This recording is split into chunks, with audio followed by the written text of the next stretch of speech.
Hello everyone.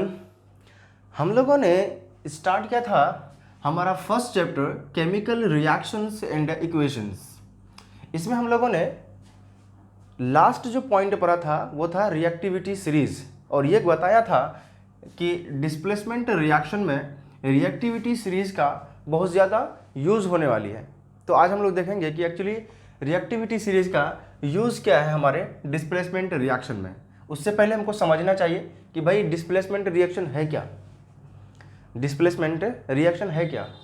Displacement reaction में simple होता यह है कि मान लो कि एक एलिमेंट P है और दूसरा है इधर A और स्मॉल b, ठीक है। इसमें होता यह है कि जो मोर रिएक्टिव एलिमेंट बताया था ना रिएक्टिविटी सीरीज में, सबसे ज़्यादा रिएक्टिव कौन? पोटेशियम, फिर सोडियम, फिर कैल्शियम, फिर मैग्नीशियम, फिर एल्यूमिनियम, जिंक, आयरन, है ना।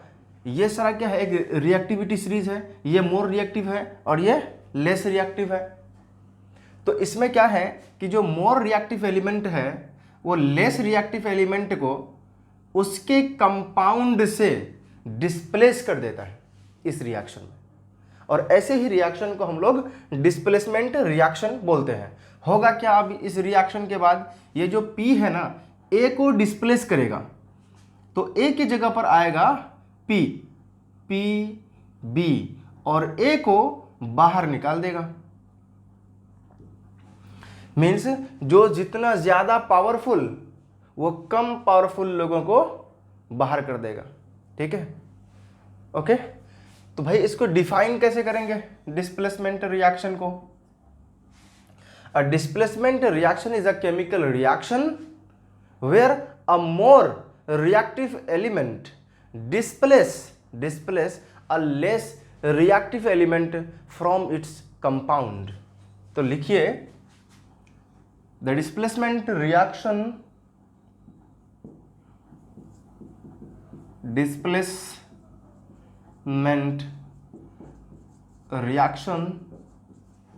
is a chemical reaction where a more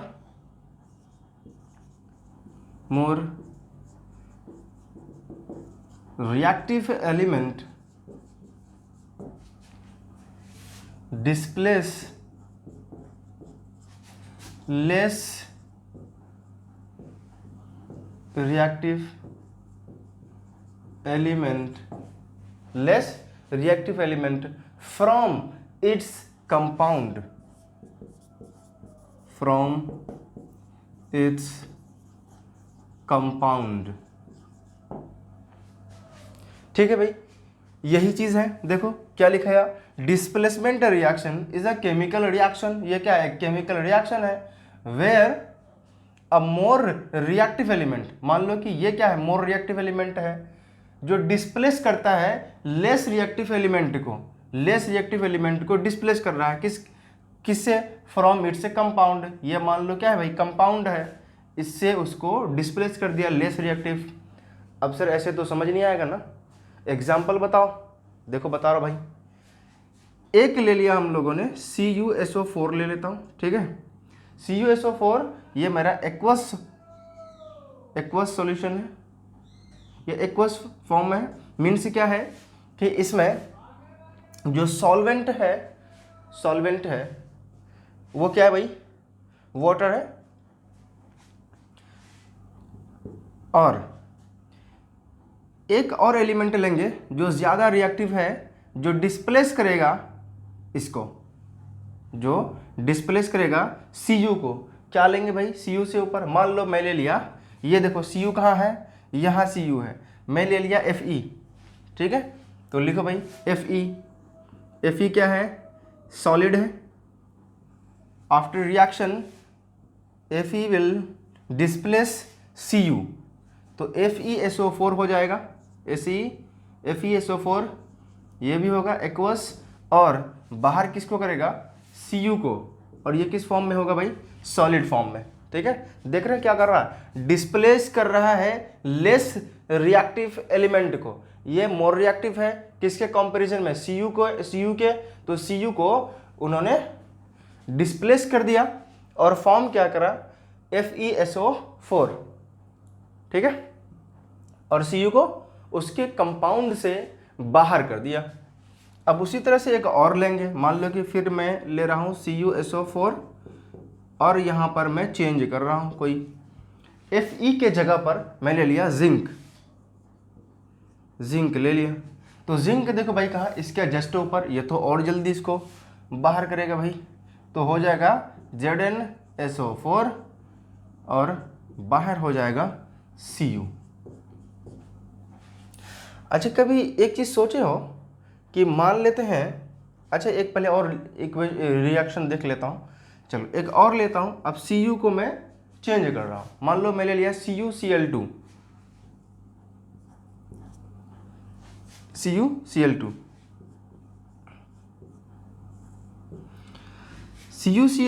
Cu कहाँ पर है भाई, यहाँ पर, ठीक है। इसको डिस्प्लेस करने के लिए मैं एक और ले लेता हूँ, मान लेता हूँ अब मैं ले लेता हूँ Pb ले लेता हूँ, ठीक है, Pb, ये इसको भी डिस्प्लेस करेगा, मोर रिएक्टिव देन कॉपर, ठीक है, तो PbCl2 प्लस Cu हो जाएगा। अच्छा मान लो कि अब दिया हुआ है FeSO4, ठीक है, और रिएक्शन हम करा रहे हैं Cu से। अब बताओ कौन सा कंपाउंड फॉर्म होगा, 1 मिनट के लिए पॉज करिए और सोचिए क्या होगा, ठीक है। चलिए मैं बता रहा हूँ, देखो भाई Cu और Fe इस रिएक्शन के अकॉर्डिंग जो मोर रिएक्टिव एलिमेंट है वो लेस रिएक्टिव एलिमेंट को उसके कंपाउंड से डिस्प्लेस करता है ना। तो भाई क्या Cu Fe को डिस्प्लेस कर पाएगा, Cu यहाँ पर है, Fe ऊपर है, क्या ये डिस्प्लेस करेगा इसको, नहीं। ज़्यादा रिएक्टिव कौन है, Fe है, तो भाई Cu Fe को कैसे डिस्प्लेस करेगा, बिल्कुल नहीं कर सकता। तो Fe ना Cu को करेगा, इट मीन्स यहाँ पे रिएक्शन होगा ही नहीं, नो रिएक्शन, यहाँ पे रिएक्शन नहीं होगा। क्यों, क्योंकि पहले ही ये मोर रिएक्टिव एलिमेंट इसके साथ कंपाउंड बना चुका है और लेस रिएक्टिव एलिमेंट मोर रिएक्टिव एलिमेंट को उसके कंपाउंड से डिस्प्लेस तो कर ही नहीं सकता, है ना। चलिए मैं साइड हो जाता हूँ, इसको आप लोग लिख लो। चलिए अब हम लोग देखेंगे अपना नेक्स्ट रिएक्शन। अब हम लोग देखेंगे double displacement reaction. Double displacement reaction में क्या होता है इसको समझना है अब हमको। देखो डिस्प्लेसमेंट रिएक्शन तो समझ गए थे ना, जिसमें मोर reactive element less reactive element को उसके कंपाउंड से डिस्प्लेस करता था। डबल डिस्प्लेसमेंट मतलब इसका यह है कि दो जगह पर डिस्प्लेस होगा कोई ना कोई यहाँ पर एलिमेंट। कैसे, देखो भाई AB प्लस PQ, ठीक है, PQ, इसमें क्या होता है कि A जो है ना ये B के प्लेस को रिप्लेस करेगा, B के प्लेस पे आ जाएगा, A जो है ये P के प्लेस पे आ जाएगा और P जो है वो A के प्लेस में आ जाएगा, ठीक है। A P को रिप्लेस करेगा और P A के प्लेस पर आ जाएगा, ठीक है। तब फॉर्म क्या होगा भाई, फॉर्म होगा AQ और दूसरा बनेगा PB, ठीक है। तो इस तरह का क्या होगा भाई, मेरा इक्वेशन बनेगा, ठीक है। चलो भाई इसको डिफाइन करते हैं। अ double displacement reaction, double displacement reaction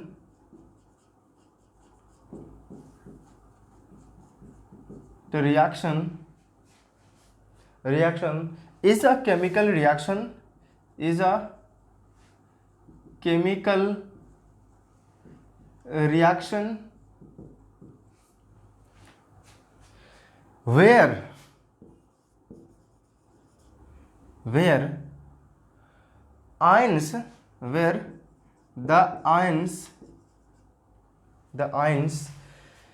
of two compounds exchange their place.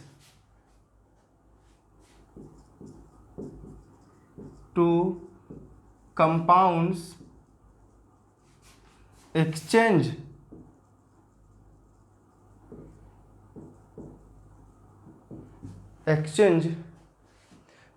places to form two new compounds. Places to form two new compounds. ठीक है, दोनों एक दूसरे के प्लेस को रिप्लेस कर दो कंपाउंड बनाएगा, और दोनों ही कंपाउंड क्या होगा भाई, डिफरेंट होगा इस दोनों से, है ना। एग्जाम्पल लेता हूं, मान लो एक ले लिया मैंने Na2SO4 सोडियम सल्फेट ले लिया, और दूसरा ले लिया बेरियम क्लोराइड BaCl2 ले लिया, ये भी इक्वस, ये भी इक्वस, और फॉर्म क्या करेगा भाई, ये इसके प्लेस पर चला जाएगा और ये इसके प्लेस पर आ जाएगा, तो बनेगा NaCl और BaSO4 प्लस NaCl। ठीक है भाई, ये कैसा होगा और ये कैसा होगा, ये तो सॉलिड होगा मेरा। ठीक है देखो भाई, इसका नाम क्या है, सोडियम सल्फेट, और यह है बेरियम क्लोराइड। फॉर्म क्या कर रहा है भाई, फॉर्म कर रहा है बेरियम सल्फेट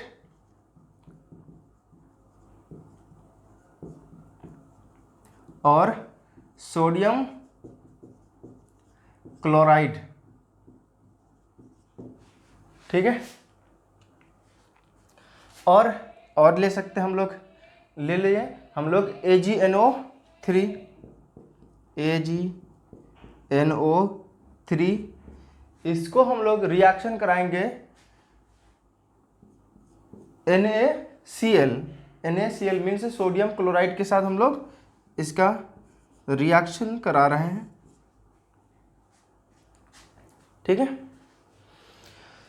तो फॉर्म क्या करेगा भाई, ये और ये इसके प्लेस पर आ जाएगा, तो NaNO3 हो जाएगा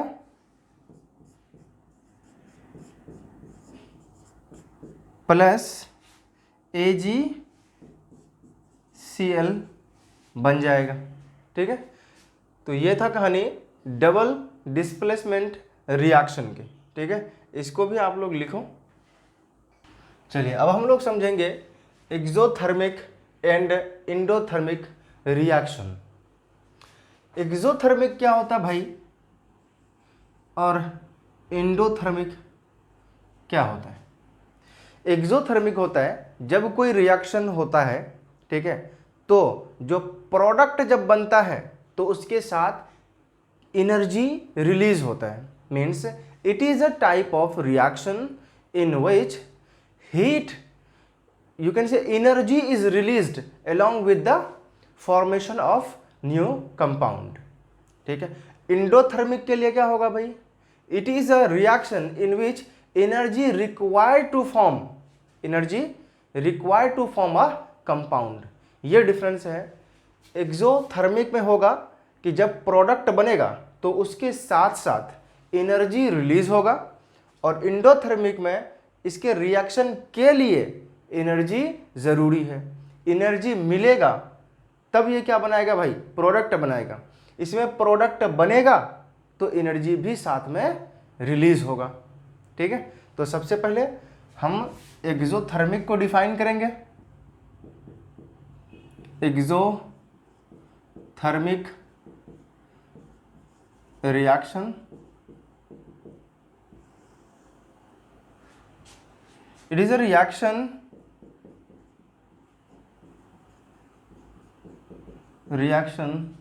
in which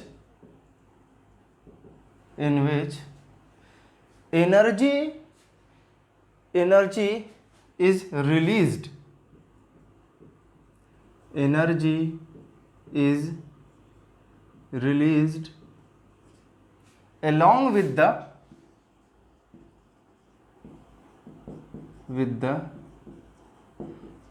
formation of compound, formation of product लिखो बेहतर होगा, प्रोडक्ट, जब प्रोडक्ट बनेगा, ठीक है। It is a reaction in which energy is released along with the formation of product। Example से समझ आएगा, देखो भाई, बर्निंग ऑफ कोल, इसमें होता क्या है, C+O2, ठीक है, C+O2, कार्बन जल रहा है, ठीक है, in the presence of oxygen, और फॉर्म क्या कर रहा है भाई, CO2, और साथ ही साथ एनर्जी रिलीज हो रहा है, हीट, ठीक है। उसी तरह से बर्निंग ऑफ नेचुरल गैस,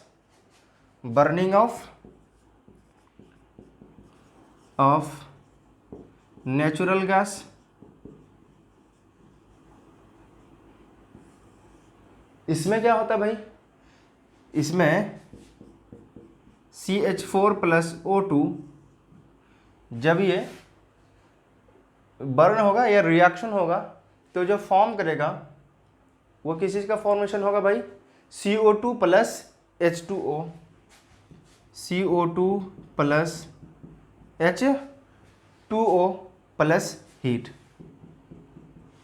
ठीक है।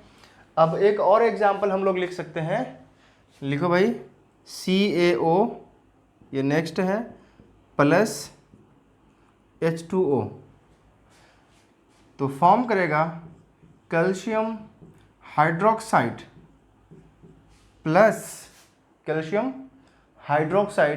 प्लस हीट, इसमें भी हीट निकलेगा भाई।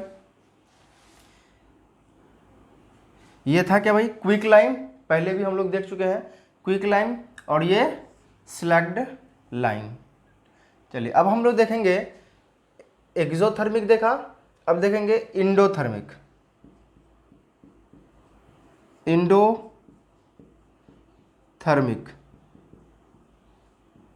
रिएक्शन। इंडोथर्मिक किसको बोलते हैं भाई, endothermic reaction is a chemical reaction in which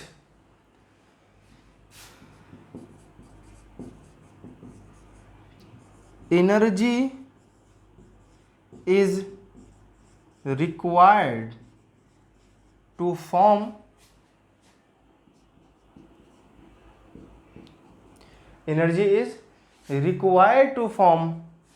products, ठीक है। कैसे, देखो, वाटर है, इसको हम लोग कर रहे हैं इलेक्ट्रोलाइसिस, इलेक्ट्रिसिटी पास कर रहे हैं, तो हो रहा है क्या, H2+O2, तो यहाँ पे क्या था, एनर्जी रिक्वायरमेंट थी इनको, तभी ये टूटेगा, है ना, क्या भाई, इलेक्ट्रिसिटी लिया। अब उसी तरह से कैल्शियम कार्बोनेट, जब इसको हीट करेंगे तब ये टूटेगा, CaO+CO2, ठीक है। तो ये दोनों ही रिएक्शन आई थिंक आपको समझ आ गया होगा। ठीक है, मैं साइड होता हूँ, इसको आप लोग लिखो। चलिए लिख लिए इसको। चलिए अब हम लोग समझने वाले हैं ऑक्सीडेशन एंड रिडक्शन। ठीक है भाई, बहुत ही इंपॉर्टेंट। ठीक है, हम लोगों ने जितना भी रिएक्शन पढ़ा उनमें से ये क्या भाई बहुत ही इंपॉर्टेंट है, ऑक्सीडेशन एंड रिडक्शन। ठीक है, सिंपल है कि जब भी कोई रिएक्शन होगा, ठीक है, एक होगा रिएक्टेंट साइड और दूसरा होगा प्रोडक्ट साइड, ये तो क्लियर है। जब भी ऐसा होगा और देखना कि रिएक्टेंट में कोई भी एलिमेंट अगर ऑक्सीजन के साथ है और प्रोडक्ट साइड में उस एलिमेंट के साथ ऑक्सीजन नहीं है, इट मीन्स हुआ क्या कि ऑक्सीजन रिमूव हो गया उस एलिमेंट से।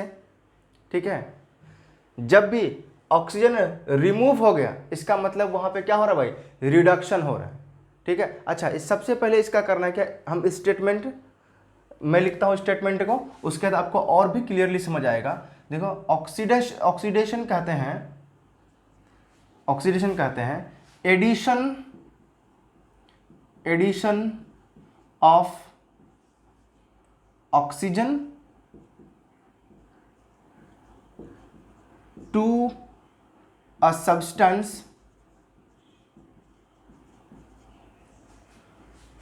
addition of oxygen to a substance or removal of hydrogen from a substance। अब उसी तरह से रिडक्शन को डिफाइन कीजिए। एडिशन ऑफ ऑक्सीजन था, इसमें होगा removal of oxygen from a substance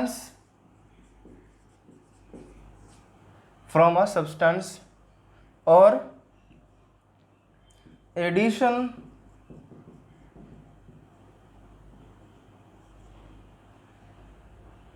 क्या लिखा भाई, removal of oxygen from a substance और होगा addition of hydrogen to a substance. ठीक है, जब भी कोई रिएक्शन हो उसमें अगर ये चीजें दिखने को मिल रहा है, इसका मतलब उस रिएक्शन को हम लोग क्या बोलेंगे, यहां पर ऑक्सीडेशन हो रहा है और जहां पर ये घटना हो रहा है, ठीक है, या हमें ये चेंजेस देखने को मिल रहा है, तो हम मानेंगे कि वहां पे क्या हो रहा है, रिडक्शन हो रहा है। कैसे, देखो addition of oxygen to a substance, अगर कोई एक सब्सटेंस में रिएक्शन के दौरान ऑक्सीजन ऐड होता है और या किसी रिएक्शन के दौरान हाइड्रोजन का रिमूवल होता है या हाइड्रोजन लॉस होता है, तो हम मानेंगे कि वहां पे क्या हो रहा है भाई, ऑक्सीडेशन हो रहा है। और रिडक्शन के केस में क्या है, यहां पे रिमूवल ऑफ ऑक्सीजन होगा और एडिशन होगा हाइड्रोजन का। ठीक है, एग्जाम्पल लेता हूं और भी बेहतर तरीके से समझ आएगा। चलिए एक एग्जाम्पल लेता हूं कि Cu प्लस ऑक्सीजन O2। ठीक है, after the reaction CuO form करेगा। तो यहां पर देखो भाई, ये जो ऑक्सीजन है ये किसके साथ जुड़ रहा है, किसके साथ जुड़ रहा है, Cu के साथ जुड़ रहा है। तो यहां पर हो क्या रहा है, एडिशन ऑफ ऑक्सीजन हो रहा है। ठीक है, क्या हो रहा है भाई, एडिशन ऑफ ऑक्सीजन हो रहा है। या इसको लिखिए, Cu के साथ क्या हो रहा है, ऑक्सीजन ऐड हो रहा है, तो लिखेंगे addition of oxygen means O2। और अगर मैं इसमें एक एग्जाम्पल लूं तो इसमें भी ले सकता हूं क्या, CuO प्लस H2 लिया, जब यहाँ पर रिएक्शन होगा तो फॉर्म होगा H2O plus Cu, H2O plus Cu। ठीक है, यहाँ पर देखो भाई, Cu जो है वो ऑक्सीजन को लॉस किया है, इस कंपाउंड से ऑक्सीजन रिलीज हुआ है। जब भी ऑक्सीजन क्या हो, रिलीज हो, मीन्स ऑक्सीजन का रिमूवल हो, ऑक्सीजन का रिमूवल हो, तब उसको हम लोग क्या कहते हैं भाई, कि यहां पर हो रहा है रिडक्शन। ठीक है, तो हम लोग यहां पर लिखेंगे removal of oxygen, removal of oxygen. Removal of oxygen को हम लोग रिडक्शन बोलते हैं। तो यहां पर हो क्या रहा है, रिडक्शन हो रहा है। और यहां पे Cu के साथ ऑक्सीजन ऐड हो रहा है, तो इसको हम लोग बोलेंगे ऑक्सीडेशन। ठीक है भाई। अच्छा, अगर मैं ले लूं Zn प्लस O और फॉर्म करा ZnO, यहां भी Zn के साथ ऑक्सीजन का एडिशन हुआ है, यहां भी Zn के साथ ऑक्सीजन का एडिशन हुआ है, तो एडिशन ऑफ O2, यहां भी क्या हुआ भाई, फिर ऑक्सीडेशन हुआ। ठीक है। अच्छा, यहां पर इसके लिए भी एक एग्जांपल रिडक्शन के लिए, मान लिया मैंने ले लिया H2 plus Cl2, H2 plus Cl2 form करा HCl। हाइड्रोजन यहां पे देखो H के साथ, ये Cl के साथ क्या हुआ, हाइड्रोजन का एडिशन हुआ है, हाइड्रोजन का एडिशन हुआ है। तब यहां पर क्या लिखेंगे भाई, क्या लिखेंगे यहां पर, गेन ऑफ H2, Cl के साथ क्या आया है, H आया है, तो गेन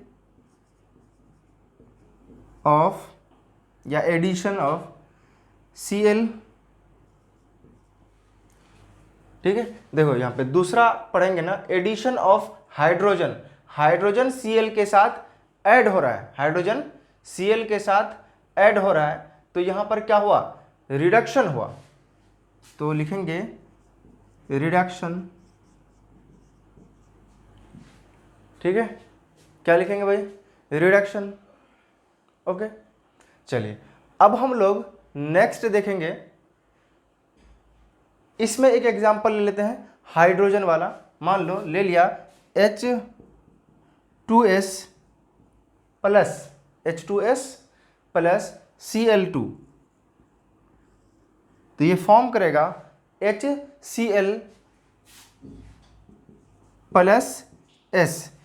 इसमें देखो भाई Cl के साथ H का यहाँ पे एडिशन हुआ है, यहाँ पे क्या हुआ भाई, एडिशन हुआ है, या क्योंकि हम लोग देख रहे हैं ऑक्सीडेशन को, तो यहाँ पे हाइड्रोजन रिमूवल को देखेंगे, रिमूवल ऑफ हाइड्रोजन। यहाँ पे तो हाइड्रोजन एडिशन हो रहा है, हाइड्रोजन का एडिशन हो रहा है, लेकिन लॉस तो हो रहा है कहीं पे, किसके साथ हो रहा है, देखो भाई ये देखो, यहां से सल्फर जो है इसके साथ मेरा H2 था, H2 गायब हुआ है, यहां पे रिमूवल हुआ है, removal of H2, removal of H2 hydrogen, तब भी यहां पर होगा ऑक्सीडेशन। सिंपल इतना याद रख लो भाई कि जब ऑक्सीजन का एडिशन हो और हाइड्रोजन का रिमूवल हो, तब उसको हम लोग कहेंगे कि ऑक्सीडेशन हो रहा है। अगर ऑक्सीजन का रिमूवल हो और हाइड्रोजन का एडिशन हो, तब उसको हम लोग कहेंगे कि यहां पे रिडक्शन हो रहा है। ठीक है, चलिए।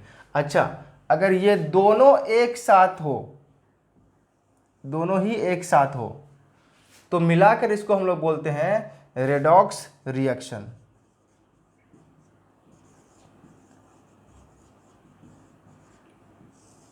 Redox reaction. ठीक है, एक एग्जाम्पल लेते हैं, देखना भाई, CuO plus H2, CuO plus H2 plus H2 form करेगा H2O, H2O फॉर्म करेगा और फॉर्म करेगा Cu बाहर हो जाएगा।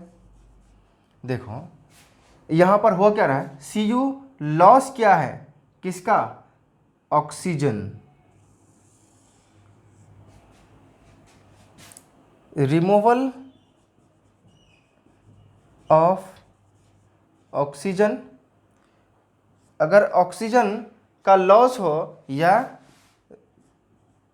रिमूवल हो तब उसको हम लोग क्या बोलते हैं भाई, रिमूवल ऑफ ऑक्सीजन को हम लोग रिडक्शन बोलते हैं, रिडक्शन बोलते हैं। तो यहाँ पर क्या हुआ, रिडक्शन हुआ। अच्छा, यहाँ पर एडिशन हुआ है ऑफ O2, तब इसको हम लोग बोलेंगे कि यहाँ भाई ऑक्सीडेशन हुआ है, ऑक्सीडेशन हुआ है। मतलब ये कि अगर किसी एक रिएक्शन में क्या हो रहा है, दोनों चीज़ें हो रही है, मतलब रिडक्शन भी और ऑक्सीडेशन भी, तो हम लोग उसको सिंपल लिख देते हैं रेडॉक्स रिएक्शन। ठीक है, और भी एग्जाम्पल आप लोग यहाँ पर ले सकते हैं, H2S plus Cl, H2S plus Cl form करेगा HCl प्लस S, ये वाला रिएक्शन। ठीक है, यहाँ पर H2 का लॉस हुआ है।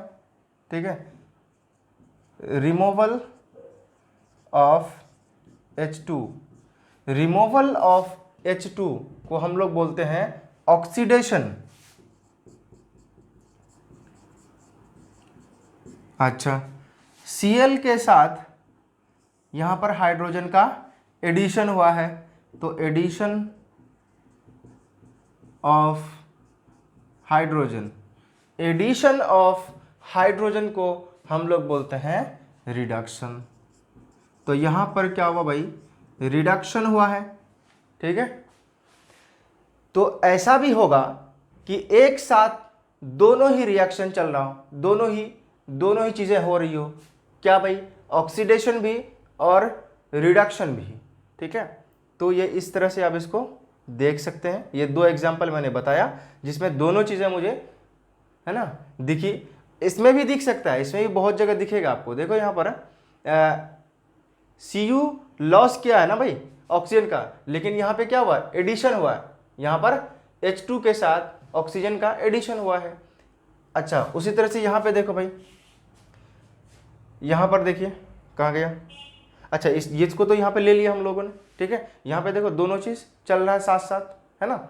जल्दी इसको अगर हो गया तो आप लोग लिखिए जल्दी से इसको। चलिए, हो गया ये। चलिए, अब हम लोग देखेंगे, मेरा टॉपिक है have you observed the effects of oxidation reduction in everyday life.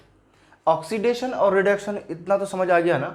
Oxidation में एडिशन ऑफ ऑक्सीजन और रिमूवल ऑफ हाइड्रोजन, और रिडक्शन में removal of oxygen addition of hydrogen. ठीक है, यही दो चीज़ें हैं। ठीक है, अभी हम लोग देखेंगे और भी।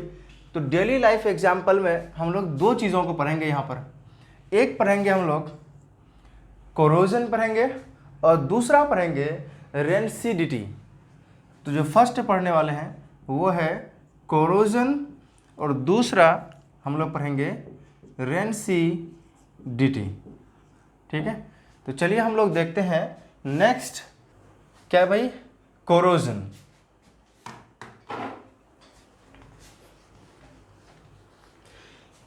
क्या होता है भाई कोरोजन? कोरोजन होता है कोई भी मेटल या कोई भी मटेरियल केमिकल रिएक्शंस के वजह से डिटेरियोरेट हो जाए, मतलब उसका क्षय हो जाए, उसको हम लोग कहते हैं कोरोजन। क्या, किसको कहते हैं कोरोजन? कोई भी मेटल या कोई भी मटेरियल, ठीक है, केमिकल रिएक्शंस के वजह से डिटेरियोरेट हो जाता है, मीन्स उसका क्षय हो जाता है, उसको हम लोग बोलते हैं कोरोजन। चलिए डिफाइन कीजिए, डिफाइन करेंगे, लिखेंगे corrosion is the process by which corrosion is the process by which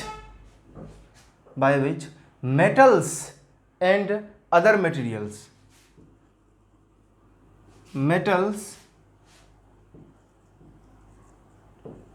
and other materials deteriorate due to chemical reaction। ठीक है भाई, deteriorate due to chemical reactions with their environment, with their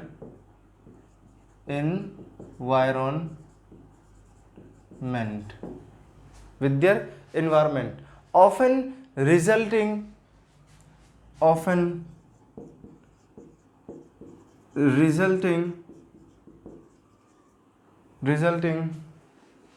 rust or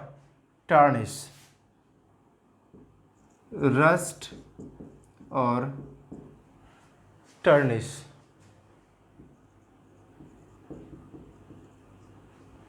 ठीक है भाई। Actually इसको अगर आप हिंदी देखो तो धूमिलता होता है और ये होता है जंग, ठीक है, रस्ट। क्या भाई, corrosion is the process by which metals and other materials deteriorated, ठीक है, डिटोरिएट क्षय हो जाता है due to chemical reactions, chemical reaction की वजह से क्षय हो जाता है, डिटेरियोरेट हो जाता है विद देयर इन्वायरमेंट में। कहाँ पर भाई, इन्वायरमेंट में, ठीक है, ऑफन रिजल्टिंग रस्ट या फिर टार्निश, या तो उसमें रस्ट आ जाता है या तो फिर टार्निश, ठीक है। अभी देखेंगे, इसका एग्जाम्पल भी देखेंगे, ठीक है। धूमिलता होता है एक्चुअली, धूमिलता, इसको हम लोग जंग, ठीक है। देखो भाई एग्जाम्पल समझते हैं। Example, rusting of iron. Iron में होता क्या है कि जब आयरन को इन्वायरमेंट के कांटेक्ट में छोड़ देते हैं, जैसे ग्रिल, बहुत लोगों के पास क्या होगा भाई, घर में ग्रिल लगा होगा, जब वो ग्रिल किसके कांटेक्ट में, एयर के, वाटर के कांटेक्ट में रहता है, तो वो एक लेयर बना लेता है आयरन के ऊपर, किसका, आयरन ऑक्साइड का लेयर। किसका लेयर बना लेता है, आयरन ऑक्साइड का लेयर बना लेता है, और वो ऊपर से टूटने लगता है, उसका क्षय होने लगता है, जिसको हम लोग कहते हैं रस्ट, ठीक है। और जब वो रस्ट लग जाता है, रस्टिंग हो जाता है आयरन का, तो उसका जो कलर होता है वो कैसा होता है, रेडिश ब्राउन होता है, reddish brown, reddish brown colour का हो जाता है, ठीक है। अच्छा, और भी एक एग्जांपल ले सकते हैं हम लोग, टार्निशिंग ऑफ सिल्वर। इसमें क्या होता है भाई, silver reacts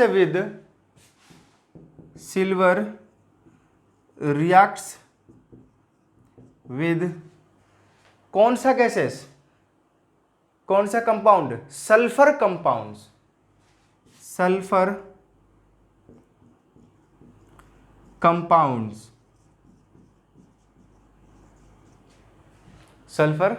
compounds in air, forming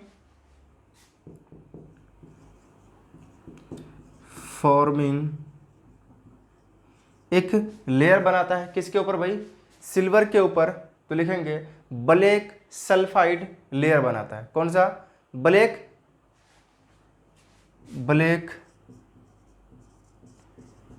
sulphide layer.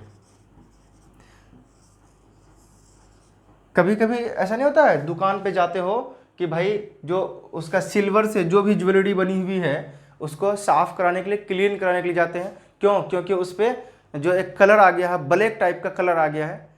अब जब उसको क्लीन करते हैं तो उसका जो वेटेज, उसका जो मास होता है वो कुछ ना कुछ कम हो जाता है। बिकॉज क्यों, क्योंकि उस पर जो एक लेयर आया है किसका भाई, सल्फर कंपाउंड्स की वजह से, तो जिसकी वजह से वो टार्निश हो गया है, थोड़ा सा उसका ऊपर का जो लेयर है वो गायब हो चुका है। सेम चीज़ आयरन के साथ हो रहा है, ठीक है। एक टाइम के बाद देखते हैं ना कि आयरन खत्म होने लगता है, टूटने लगता है, क्यों, क्योंकि उसमें जंग आ गया है, ठीक है।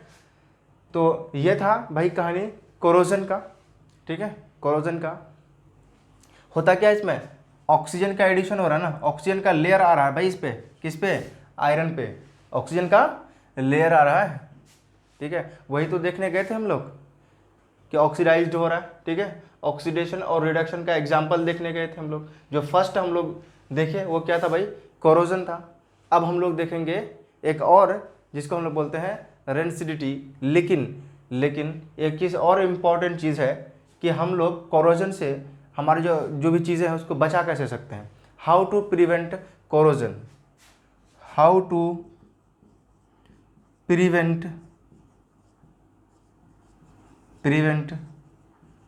कोरोजन। बचने का भी तो उपाय होगा कोरोजन से, ठीक है। कोरोजन से बचने के लिए कुछ चीज़ें हैं जो हम लोग अप्लाई कर सकते हैं, ठीक है। Corrosion of metals can be prevented by painting, galvanisation, greasing, chromium plating या अलॉइंग मेटल, ठीक है। ये सारे चीज़ों से हम लोग इसको बचा सकते हैं। समझते हैं एक एक करके कि ये दोनों, इससे ये सारे जो वर्ड्स मैंने बोला वो है क्या। तो पहले लिखिएगा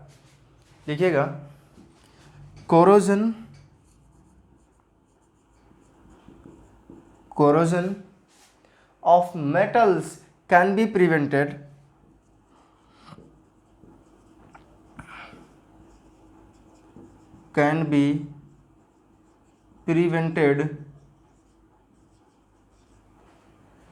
by painting, greasing,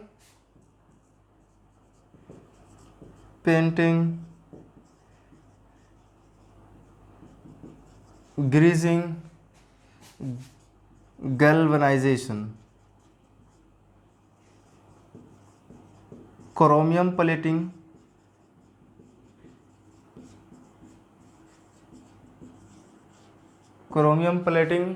और alloying,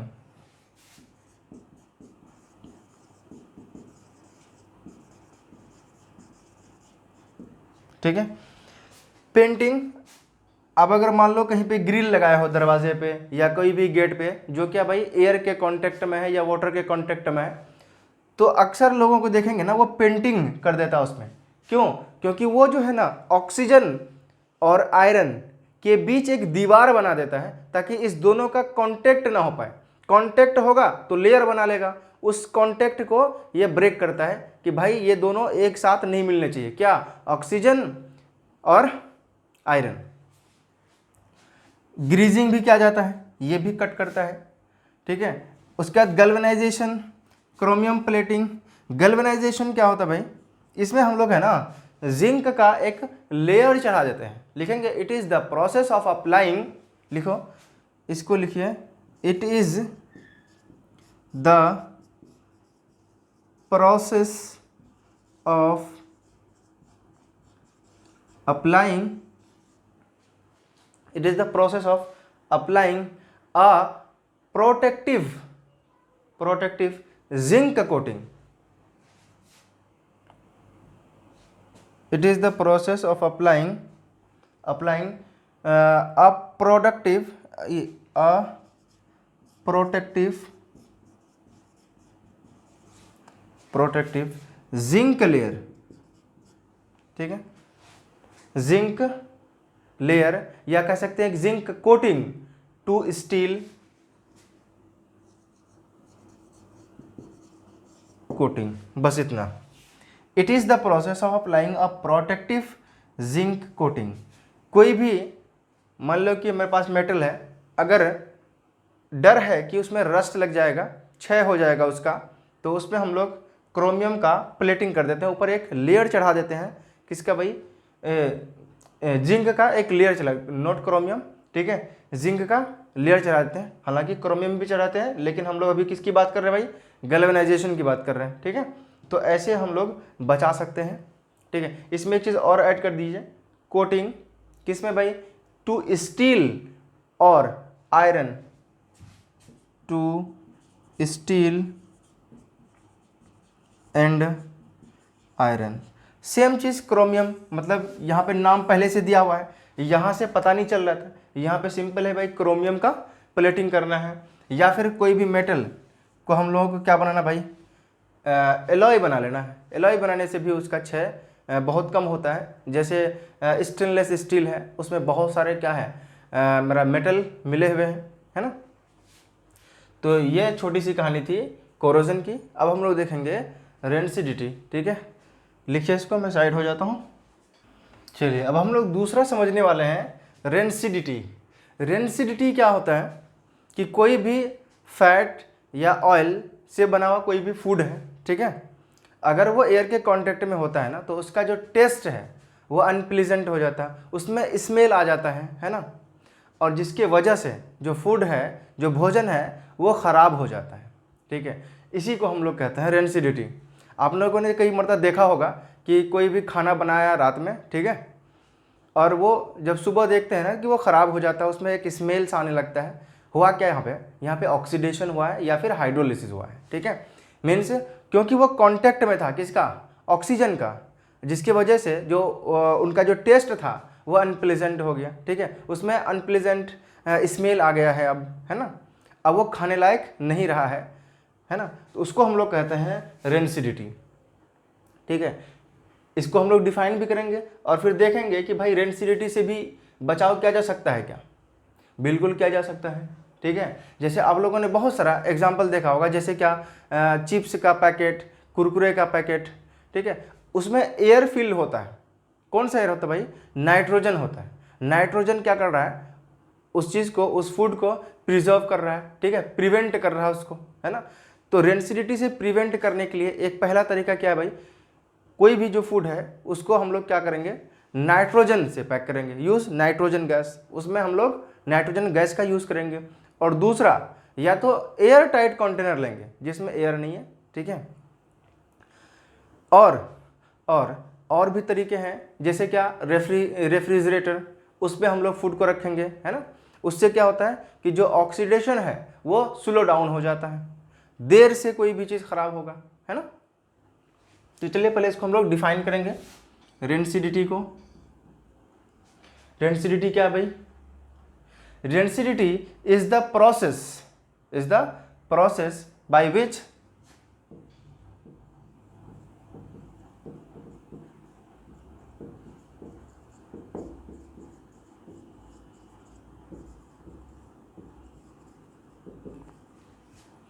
Rancidity is the process by which a fats and oils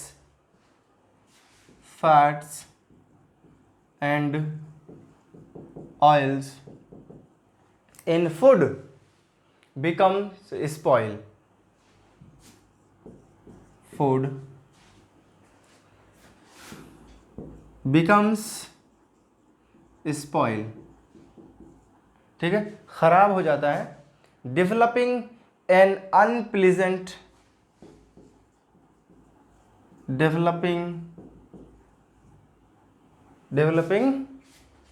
N unpleasant smell.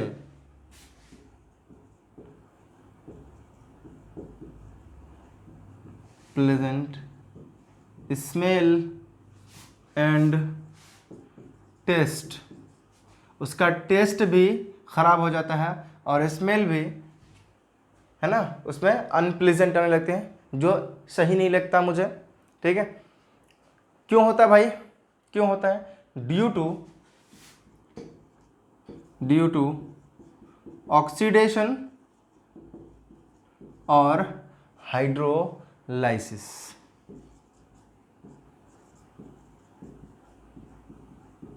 ठीक है। एग्जाम्पल बहुत सारे हैं। जैसे मान लो कि कोई भी फूड रखे हैं, कोई भी, चाहे वो फैटी हो या फिर ऑयली हो, ठीक है, वो एक टाइम के बाद ख़राब हो जाता है, स्पॉइल हो जाता है ना।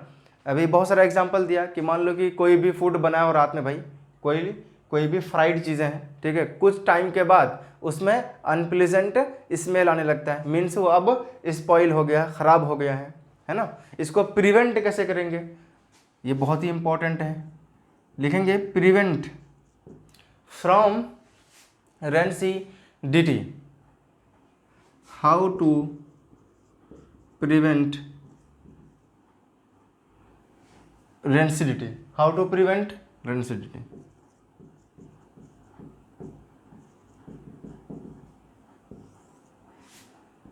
पहला, air tight container, store food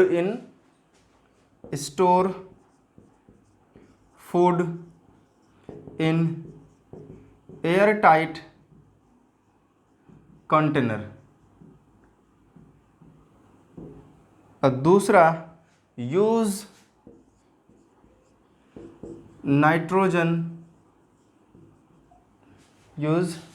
nitrogen gas.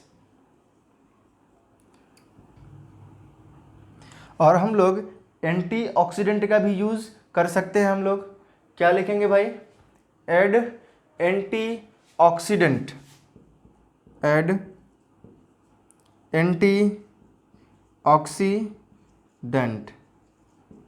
ये भी स्लो डाउन करता है ऑक्सीडेशन को। It can slow down oxidation. कुछ एंटीऑक्सीडेंट जैसे BHT, ठीक है, ये सब हम लोग यूज़ करके प्रिवेंट कर सकते हैं रेंसिडिटी से। ठीक है भाई। अब हम लोग देखेंगे कुछ इससे रिलेटेड क्वेश्चंस।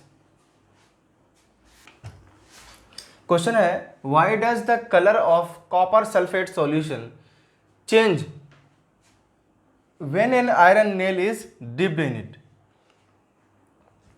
आयरन नेल को जब डिप किया जाता है किसमें? कॉपर सल्फेट में, तो उसका कलर चेंज हो जाता है। ठीक है, क्यों चेंज होता है? चलिए हम लोग लिखेंगे इसको। एक्चुअली होता क्या है कि when an iron nail is placed in copper sulphate solution, जब भी हम कॉपर सल्फेट सॉल्यूशन में मिलाते हैं किसको? आयरन नेल को डीप करते हैं, ठीक है, तो आयरन डिस्प्लेस कॉपर। आयरन क्या करेगा? कॉपर को डिस्प्लेस करेगा, क्योंकि iron is more reactive than copper. जब उसको डिस्प्लेस करेगा तो बनाएगा क्या? आयरन सल्फेट बनाएगा। और आयरन सल्फेट का जो कलर होता है वो होता है ग्रीन, जबकि कॉपर सल्फेट का जो कलर होता है वो होता है ब्लू कलर। तो जैसे ही रिएक्शन हो गया तो इसका कलर चेंज हो जाएगा, है ना। तो आंसर लिखेंगे व्हेन एन आयरन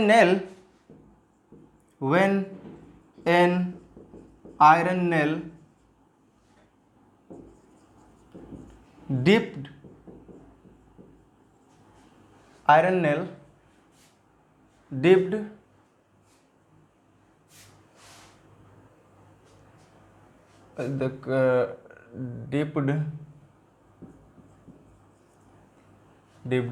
किसमें भाई? किसमें डिप करेगा? In copper sulphate solution, in copper sulphate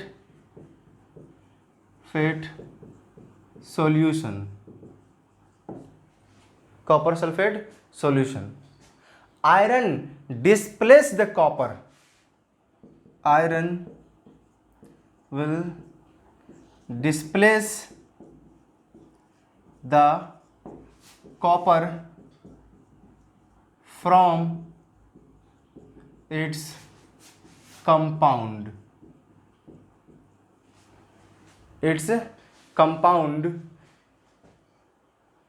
ठीक है। तो कॉपर क्या करेगा भाई, उसको डिस्प्लेस करेगा from its compound and forming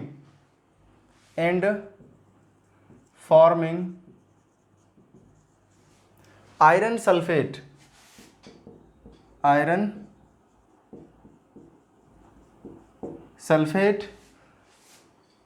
which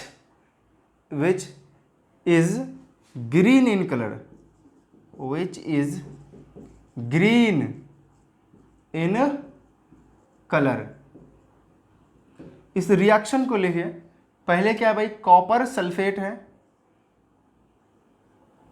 CuSO4 है, ठीक है। अब रिएक्शन करा दिए Fe से, पहले जो इसका कलर था वो कलर था ब्लू कलर। अब क्या हो गया इसका कलर, क्योंकि अब आ जाएगा FeSO4 तो कलर हो जाएगा ग्रीन, और बाहर कर देगा Cu को, ठीक है। ये मेरा एक्वस है, ये सॉलिड है, एक्वस और ये सॉलिड। तो ये सेकंड क्वेश्चन था, ये फर्स्ट क्वेश्चन था। चलिए अब हम लोग देखेंगे अपना नेक्स्ट क्वेश्चन।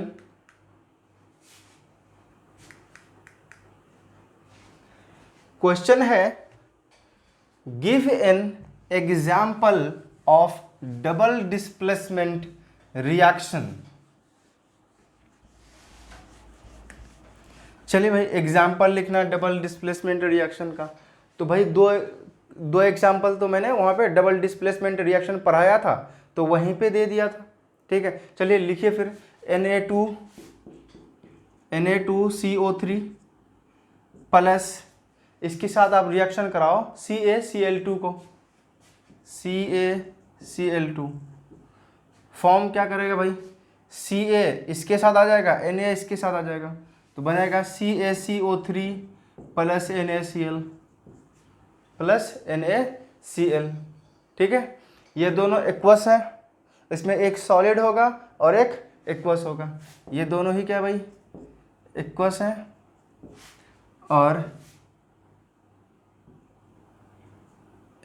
और ये सॉलिड। 1 मिनट, ये बनेगा हमारा सॉलिड और वो होगा एक्वस, ठीक है। चलिए नेक्स्ट क्वेश्चन,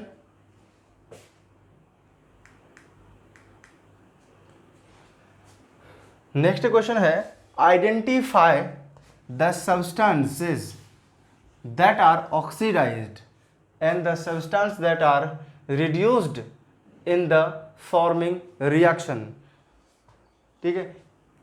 किस में ऑक्सीडाइज्ड होता है और किस में रिड्यूस्ड होता है, ये देखना है। देखो भाई, फर्स्ट नंबर में क्या है, 4Na ये सॉलिड है प्लस O2 ये गैस है, फॉर्म कर रहा है Na2O और ये सॉलिड है। देखो भाई, सोडियम के साथ यहाँ पे ऑक्सीजन का एडिशन हो रहा है। ऑक्सीजन का एडिशन क्या होता भाई, याद है कि भूल गए, ऑक्सीडेशन होता है। एडिशन ऑफ ऑक्सीजन को क्या कहते हैं भाई, ऑक्सीडेशन कहते हैं, है ना।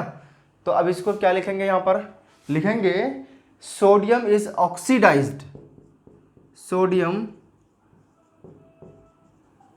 इज ऑक्सीडाइज्ड, ठीक है। Sodium is oxidised as it gains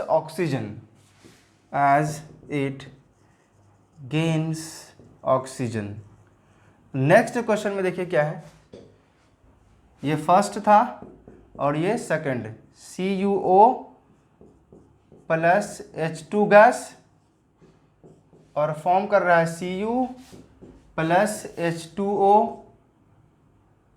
ठीक है भाई, ये लिक्विड है। अब देखो यहां पर हो क्या रहा है, Cu से ऑक्सीजन रिमूव हो रहा है, तो removal of oxygen, removal of oxygen को हम लोग कहते हैं रिडक्शन, तो यहाँ पर हुआ रिडक्शन, ठीक है। अच्छा, यहाँ पर एडिशन हो रहा है ऑफ ऑक्सीजन, तो यहाँ पर हो गया ऑक्सीडेशन, ऑक्सीडेशन, ठीक है। एक लाइन लिख दीजिए, क्या लिखेंगे भाई, क्या लिखेंगे, यहाँ पे copper, copper oxide, copper oxide reduce to copper, तो लिखेंगे copper oxide, copper oxide is reduce to Cu, reduce to Cu, while hydrogen